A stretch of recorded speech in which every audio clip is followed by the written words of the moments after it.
Hello 18! Welcome back to my channel. Thank you for clicking this video. May isang 18 na mataan ang picture ng ating mahalima SB19 sa loob ng eroplano.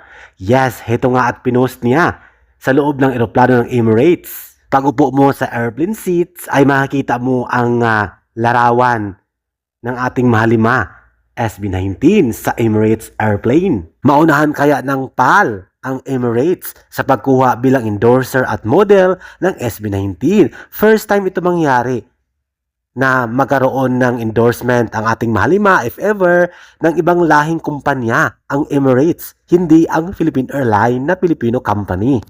Dahil heto nga, nakaka-proud bilang Pinoy dahil ibang lahi pa ang gumawa ng effort para ibandera ang larawan ng SB19 sa kanilang sariling airplane. Ang Emirates airplane, malaking suporta ito sa ating mahalima SB19 na ibang lahi ang gumawa ng effort at magbandera ng larawan ng ating SB19 sa loob ng airplane ng Emirates.